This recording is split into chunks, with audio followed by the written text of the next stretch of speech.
Hello, everyone. Nice to see you all again. And if I could have my esteemed auditors come up now, please. We have the real VIPs now coming up to the stage.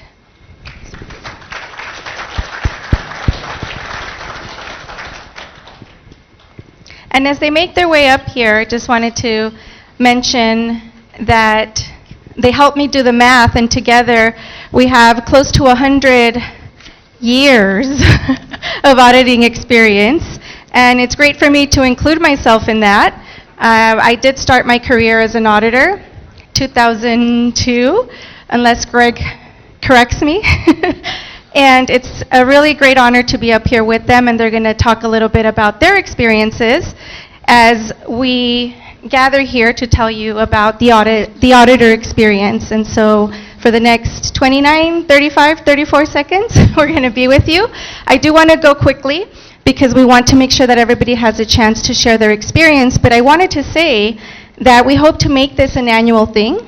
So hopefully next year we have this again.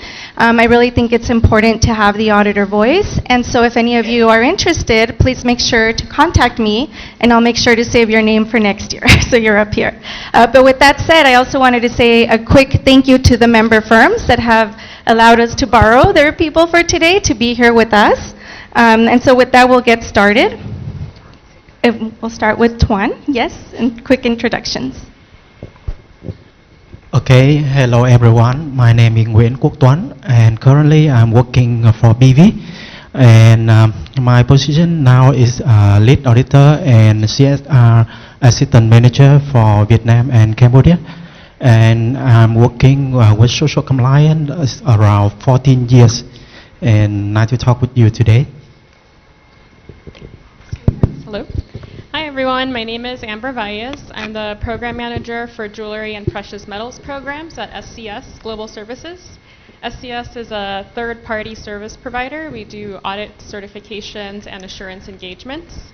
I've been in the industry for 12 years. I'm US-based. Just want to say a quick thank you to APSCA for the invitation. It's been such a great week connecting with industry colleagues, and I'm really looking forward to the panel today. Oh, thank you. I'm Zakir, and I am working as a RBS Global Technical Committee, Technical Executive for SGS.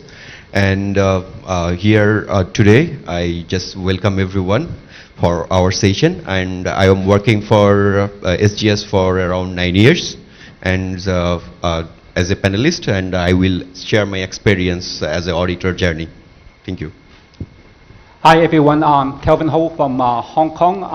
Have been to this industry 25 years, always with Greg Gunner, ARCHE advisor, and now I'm working mainly the Greater China area and sometimes special projects. So to get us started right away, we're going to start with memorable audit experiences. Can you each share an unforgettable experience from your auditing career and how that has impacted you?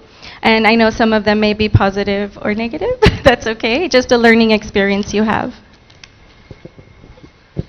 So I remember one case related to child labor. I'm conducting audits in frozen foods factory, I think around more than 10 years ago. And because in the factory, for food factory, they wearing PPE for whole body. They wear masks, they wearing a hair cap, and also the clothes. You cannot see the face of the worker. When I conduct factory tour, I see one worker is tiny, and they pray in the corner of the workshop. So I'm curious, and I select that worker for interview, and I realized that child labor. He just 13 years old, and that case was escalated. And it was my first case of child labor I had identified as an auditor. And after that, I realized that the auditor should not focus on factory tour, selecting some document, selecting some health safety issue, but when they conduct a factory tour, they need to look overview of the building and identify some suspicious signal in the factory. And after that, they will go to factory detail. So that's case I apply for the after that for on-work on-site audit, and I face many cases, something like worker has been released when the auditor coming the factory. So that's why factory tour, you need to see overview first, and then we go through the detail. So I've had a lot of memorable, positive and negative experiences, but just to stay on a positive note, I want to share a story or a case of a tuna canning facility that I visited in the US. This was during my early stages of my auditing social compliance career, and I was working with a very seasoned, experienced auditor at the time. When we were assigned this audit, he had already been to this facility 3 times before, so this was going to be his 4th time visiting this facility.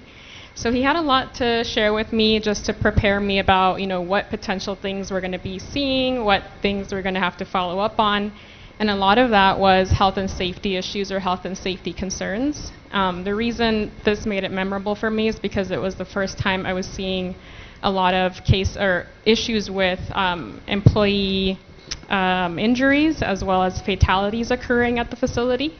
So quickly, in order to prepare for the audit, I did a lot of background research ahead of going on site and just seeing what kind of information was publicly available, what was in the media, reading the previous audit report, and just preparing what kind of questions I needed to ask management as well as employees, and then what to look out for during the tour.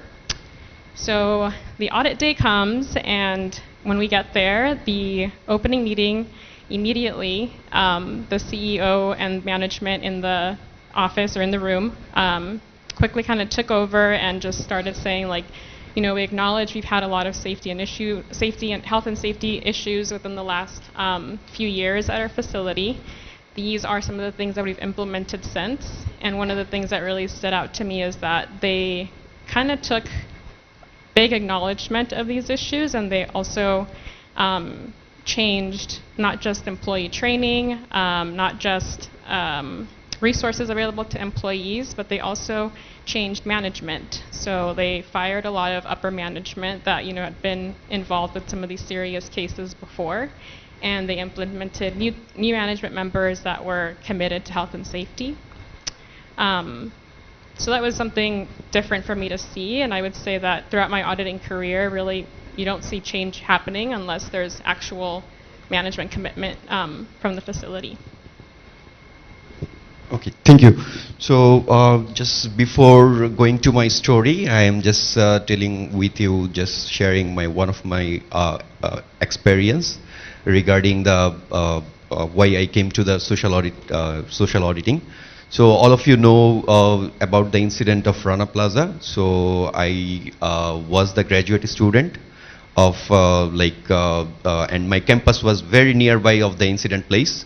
And I was one of the eyewitness of that incident when it took place. And after the incident, it was one of the deadliest incidents of the modern human history. So around 1,134 people died, and more than 2,500 injured people were rescued from that buildings. So these incidents mostly push me to come this industry to to take as a career as an auditor. And mostly after that incident, all the stakeholders as well as certification bodies, social auditing, monitoring, nowadays the garments industry in Bangladesh as well as the total industry shape up in a situation.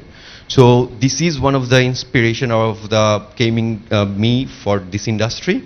And now I just want to share one of my experience regarding the social audit. which just make me more memorable. Like it was a normal daily auditing day, so I visited in a facility and encountered with a mid-age women worker in the interview. It was a normal interview procedure, and I was interviewing her, and she was answering all the questions straightforward. But when I am just asking with her regarding about their working hours and all the sorts of things, then she was telling about she need to work a lot, like a long working hour with high amount of stress. So on the time, what I feel that she just cannot able to manage her family. She told that she has a family of 4 members, as well as she need to take care of her their, as well as its impacts is health and safety health and safety also. So by that time, I realized that despite the factory meeting the minimum wage, due to not getting the fair wage, she cannot able to she had to work a lot. So as she had to work long hours, its impact her family life as well as her health and safety also. But as the factory is meeting the minimum wage and there is all the things happens, so there was no like non-compliances regarding this, but still we need to check the human well-being of the workers on that cases. So I think we should work beyond the checklist after regarding the well-being of the workers beyond the if they meet also the minimum wages or all the sorts of things. So we should work for the workers' well-beings also, with human-centered auditing. So thank you. Thank you. Thank you. Having 25 years in the industry, and I have been to really about 3,000 different locations of manufacturing, farm, animal farm, agriculture, minimum mines, and over 40 countries. I do have some stories to tell, but the challenge is we have limited time. So I was struggling, what should I tell you? But thank you for the panel this morning. The first one is talking about transparency. I got one. And the second one is talking about migrant worker. I get the other one. So I'm going to tell 2 successful, I don't know, but something I feel cool in the job. So one is from China, the other is in Taiwan. Let's talk about the transparency. It was in southern China, quite a big meat manufacturing factory for very reputational international company. So by lunchtime, we have information to believe there is record falsification. But it happens always like that. We do not have solid enough evidence to say this is manipulation. So most of the time, we end up like record inconsistency, which is I do not like very much, because in most cases, it doesn't help the client much, it doesn't help the factory much. It just stuck there. People keep going back inconsistency. So I told my team, hey, this client is very committed. They are supporting us all the time. Try, work harder, dig deeper to see if we can get a conclusion. We can make the factory management to admit what they did and what is the reality there. So after lunch, we start working on a different approach, but by 3 o'clock or something, 3:30, I found that there is no way I can make the person who is in charge of the audit to give me the truth, because she's not the right person. So I escalated the situation to the higher management, and eventually by 4 something or really 5, I could have a chance to talk to one of the director at the factory, and he approved to give us the real record. So we started at 6. So we finished work at, I remember I left the factory after 11. That is my record in my career. I left the factory by something around 11. I still have to go back to Hong Kong, cross the border. But in this audit, the factory eventually admit the record falsification and the why the reason, and also we find all the information, all the facts. We turn in the report, and then we think we got a job done. I feel quite good of it.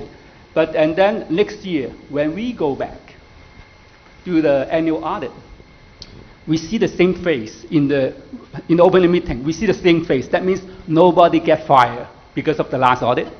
So, but they look a little bit strange.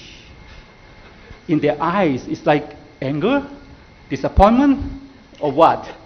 But we still have to do the job. So we start the opening meeting and something.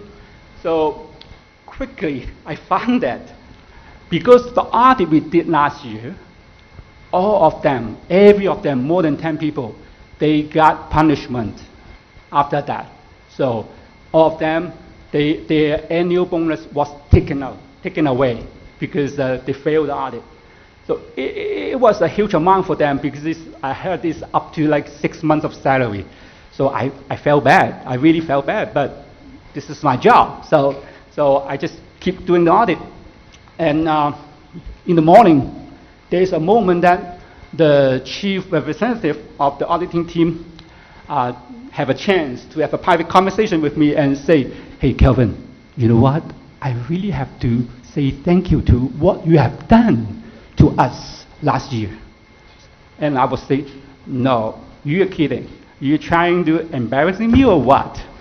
So she said, no, I'm really thankful for what you did because she and her team wasn't the person who made the decision to make the falsification. So the top management wants a certain outcome. So that was the way she believed that she can achieve the outcome. So she didn't choose to do it, but she took the order.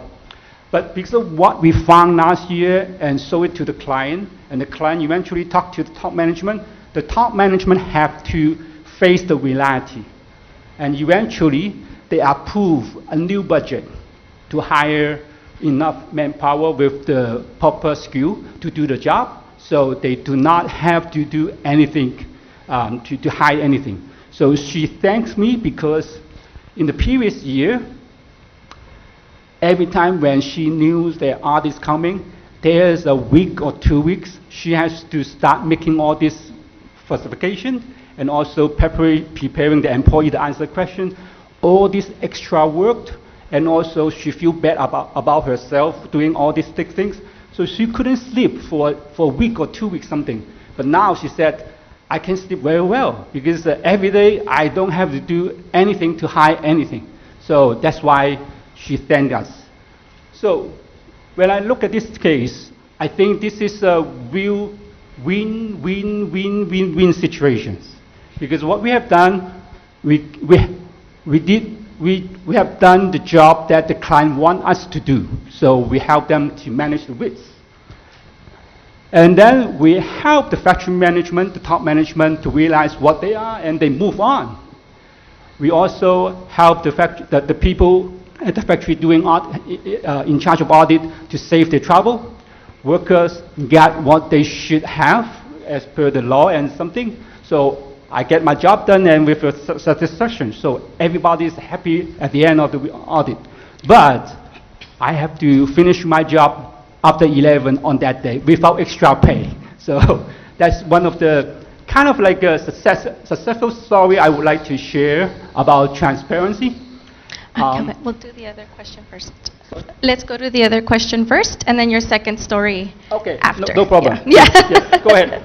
I have one question that I definitely wanted to ask, and so we're going to go to that one just in interest of time, and then we'll go back to Kelvin's second story. I mean, we can be up here for hours, right, sharing stories, and we hope to do so in other ways, as we discussed yesterday with our auditor group, and then, of course, like I said, having this panel again next year on our during our event. But I did want a couple of you to help me answer this question regarding the CSCA journey. And tell us a little bit about how has your journey from ASCA to CSCA benefited you as an auditor. If you could share with us a couple of points for that. Tuan. Okay, I think I were the one who complete part one of CSCA exam in the world, because my first exam for part one is in 2020, and I have been selected for pilot exam, and it was a surprise because I never failed in any exam in my career, and at the last time when I received the result, I just meet the requirement. I have 75% to pass part one, and that's in 2020. And I just passed the part three in September of 2022. And I think it was the most challenge of exam I have ever faced, because I think it was a language barrier, because I need to answer some question in English, because my first language is not in English, and also for many auditors, because I know many auditors had around 10 years, 15 years in audit career, but they fail, not only one time, but 3 or 4 times. But when auditor pass the exam, they can prove that they have abilities for conduct a professional auditor. And also when they conduct the overseas audit, the factory said that how can I know you have ability to conduct the overseas audit? So I can show my my badge, my certificate of APSCA, that I had been trained and also passed the exam to conduct a social compliance audit. And also my employer, my manager, know about my ability, because I had been certified for social compliance audit. Okay. So you feel that it's a benefit with your employer, and then also when you arrive at the factories, right, to show that you have the capabilities. Thank you, Tuan. Zakir?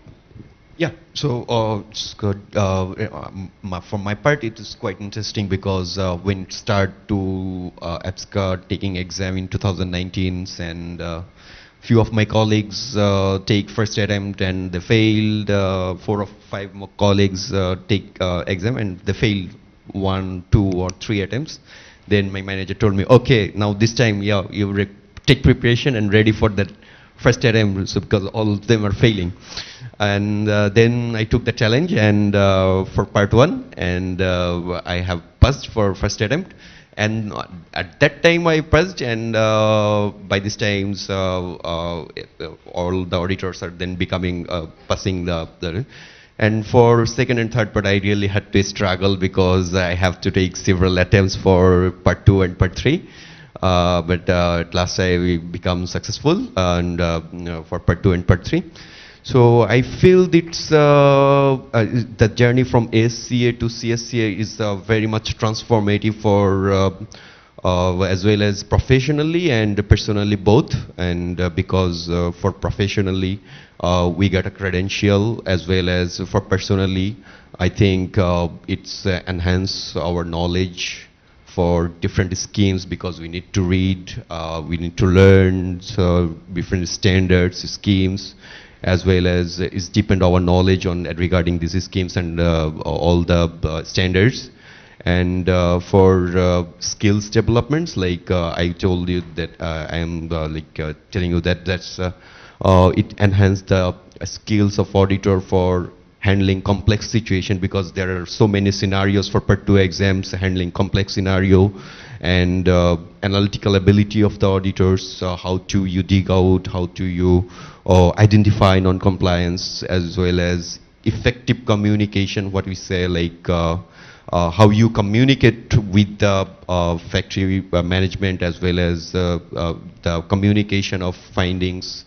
And in terms of credential and integrity, I told that it helps auditor to how to they face with ethical dilemmas, because there is a lot of scenario in these cases.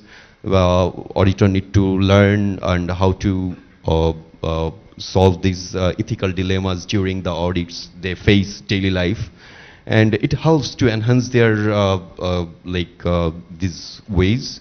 And as well as I think it also enhance the global exposure, because auditor need to see the global scenario context when they learn the scenarios, global exposures, like different scenarios came in the exams, and they need to develop their global exposure as well as this increase. So I think it helps us to get our increase our professional credential as well as personal skills also. Thank you so much, Zakir. That's a really helpful answer for our team as well, to take that all into account. And I think overall a really good term that just keeps popping in my head here is impact, right? We've talked about collaboration, ecosystem, a lot of other terms. I would add to that bag of words for this week, impact, right? And that's something that I just keep thinking about with this group of people up here that have awesome skills. I have a quick question. I think we do have a little bit of time for it, and maybe Amber, you could help us with this, and Kelvin will close us out with another exciting story. But if you could give us a quick thought about looking to the future, how do you hope the role of auditors will evolve and drive change for workers in the supply chain? Sure, that's a good question. As my career has transformed from social auditing to capacity building to program management, I feel like, and we've heard this thread throughout the conference, just the importance of what I would like to see is auditors continue to work with facilities after the audit. So not just going to the audit, citing, leaving, not knowing what the outcome was, or if that feedback ever made it to the brand or to a client, but actually being involved in root cause analysis. So we've talked a lot about that throughout the conference here, and just what that means for manufacturers, for auditees to, really own what happened and what was discussed during an audit. In my space right now, where I work in minerals and mining and refineries and things like that, to switch an auditor that conducted the audit and not have that same auditor do the corrective action plan review or anything like that afterwards, it's kind of sacrilege. You can't switch the auditor. You need to have consistency and make sure that that same person is involved in feedback. And I would like to see that happening also in the social compliance space.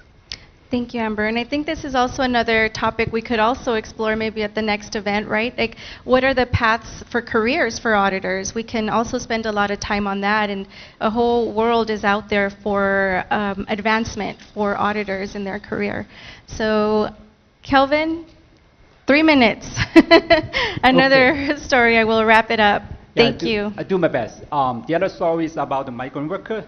I have been doing audit in Taiwan in the last 25 years, and in my report, I have always reporting about the agency fee, forced labor things, but nothing much happened until 7 or 8 years ago. One of my good clients, very committed client, come to me and asked, Kelvin, my company, I would like to start the zero payment policy now. What do you think? I think, wow, that's a good thing. It helps the migrant worker. They don't have to pay agency fee. But probably it's not very practical. Who's going to pay the bill? And I said, I don't think you will get anything. But up until, I think it's the year before COVID, I went to Taiwan for another client, an electronic component, high-end electronic component factory. A big one. They have about 2,000 workers, but 300 of them are migrant workers from different countries in Asia. So on average, they pay $5,000 US to get the job, and there were about 300 people. So I put it in the report and sent it to the client. I think it will be like usual. But 3 months later, when I went back there for the audit, so the corrective action plan, I saw it is they budget to pay back all this money. I say, what? And then do a simple method calculation. 300 people, 5,000 per person, how much is it? 1.5 million.